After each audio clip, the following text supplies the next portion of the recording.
اچھا اب آئیے ان چیزوں کو سماعت کر لیں کہ جن سے روزہ چھوڑنے کی اجازت ہے۔ اس سلسلے کی ایک حدیث بھی سماعت کر لیں۔ حضرت سیدہ ام المومنین عائشہ صدیقہ رضی اللہ تعالیٰ عنہ فرماتی ہیں کہ حضور کے ایک صحابی حضرت حمزہ بن عمرو اسلمی رضی اللہ تعالیٰ عنہ یہ جو ہے بہت کثرت سے روزہ رکھا کرتے تھے، بہت روزہ رکھا کرتے تھے۔ تو حضور کی بارگاہ میں حاضر آئے اور پوچھا کہ یا رسول اللہ صلی اللہ علیہ وسلم، میں سفر کرنے کا ارادہ رکھتا ہوں تو کیا سفر میں روزہ رکھوں؟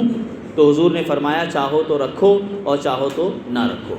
تو اس سے پتہ چلا کہ مسافر کو روزہ نہ رکھنے کی اجازت ہے۔ اور قرآن مقدس میں بھی اللہ نے جہاں روزوں کو بیان فرمایا وہاں یہی فرمایا کہ جو مسافر ہو یا مریض ہو تو وہ دوسرے دنوں میں روزے رکھ لے۔ تو معلوم پڑا کہ مسافر و مریض کو رخصت ہے۔ اب اس سلسلے میں دیکھیے سماعت کر لیں، فرمایا کہ سفر اور حمل، عورتیں جو حمل سے ہوتی ہیں، یا دودھ پلانے والی عورت، اور مرض یا بڑھاپا یا ہلاکت کا خوف یا نقصان عقل کا خوف یا جہاد، یہ وہ آزار ہیں جن کی وجہ سے روزہ چھوڑنے کی اجازت ہے۔ ان صورتوں میں آدمی روزہ چھوڑ دے، اس کی اجازت ہے۔ آگے دیکھیں، فرمایا کہ سفر سے مراد سفر شرعی ہے، یعنی اتنی دور جانے کا ارادہ ہو جتنی مسافت سے آدمی شرعاً مسافر ہوتا ہے، یعنی اس زمانے کے اعتبار سے 92 کلومیٹر، کتنا 92 کلومیٹر یا اس سے زیادہ کا جس کا سفر ہے، ایسے مسافر کو روزہ چھوڑنے کی اجازت ہے۔ لیکن یہ بھی یاد رکھیں کہ یہ صرف اجازت ہے، اگر مسافر روزہ رکھ لے گا تو اس کا روزہ ہو جائے گا، بلکہ ہمارے علماء نے فرمایا کہ اگر سفر میں زیادہ مشقت نہ ہو اور روزہ رکھ سکتا ہو تو ایسی صورت میں وہ رکھ لے، ہے نا جی۔ اچھا اسی طرح فرمایا کہ حمل والی عورت اور دودھ پلانے والی عورت اگر اسے اپنی جان کا یا اپنے بچے کی جان کا صحیح اندیشہ ہے تو اجازت ہے کہ اس وقت روزہ نہ رکھے اور رمضان کے بعد ان روزوں کی قضا کرے۔ تو اگر حمل سے عورت ہے اور اندیشہ ہے کہ روزہ رکھے گی تو اس کا حمل ضائع ہو جائے گا، بچے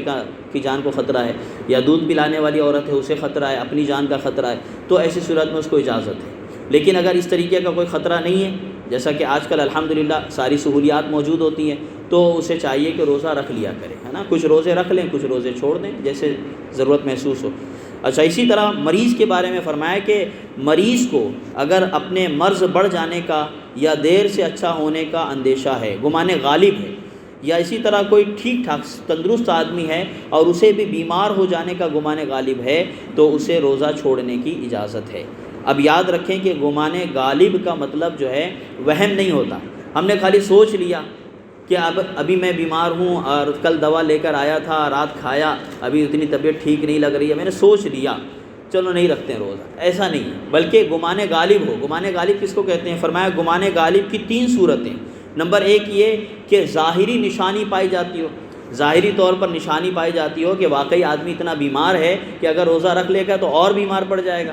تو ایسی صورت میں جیسے کسی کا ایکسیڈنٹ ہو گیا، بہت زیادہ خون بہہ گیا، اب وہ بالکل کومے کے قریب ہے، بے ہوشی کے عالم میں ہے، پھر کسی طرح ڈاکٹر نے اسے ہوش دلا دیا، 1-2 دن کے بعد ہوش میں آ گیا، ٹھیک ہو گیا، تو اب وہ چاہتا ہے کہ روزہ رکھ لیں، تو وہاں ایک ظاہری نشانی ہے کہ ابھی اس کی طبیعت ایسی نہیں ہے کہ وہ روزہ رکھ سکے وغیرہ، ہے نا۔ نمبر 1 یہ۔ نمبر 2 یہ کہ اس آدمی کا ذاتی تجربہ ہو کہ مجھے یہ بیماری ہے، اس بیماری میں اگر میں روزہ رکھتا ہوں تو اور بڑھ جاتی ہے، ذاتی تجربہ ہے تو بھی اجازت ہے۔ تیسرا یہ کہ کسی مسلمان طبیب حاذق نے اسے بتایا ہو کہ تم جو ہے اگر روزہ رکھو گے تو تمہارا مرض بڑھ جائے گا، تو کسی مسلمان ڈاکٹر نے بتایا ہو تو اجازت ہے کہ روزہ چھوڑ دے۔ لیکن چونکہ آج کل اکثر ڈاکٹر جو ہے وہ فاسق ہوتے ہیں، اور اگر فاسق نہیں تو کافر ہوتے ہیں، اور کافر اور فاسق نہ ہو مسلمان ہی ہو تو بہت ممکن ہے کہ حاذق نہ ہو، ماہر ڈاکٹر نہ ہو۔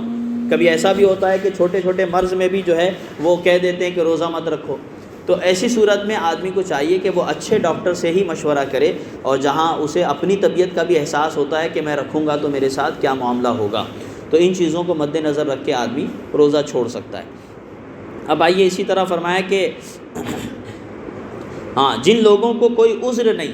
اس کے باوجود اگر روزہ چھوڑ دیا تو ایسی صورت میں ان کے بارے میں حدیث مبارکہ میں سخت وعید آئی، بلکہ ان پر لازم ہے کہ وہ رمضان المبارک آنے سے پہلے روزوں کی قضا کر لیں۔ اب یہاں پر ایک چیز اور کہ جو لوگ روزہ نہیں رکھتے تو وہ اس روزے کے بدلے میں کیا کریں، تو فرمایا کہ اگر کسی کو عذر ہے اور اس نے روزہ نہیں رکھا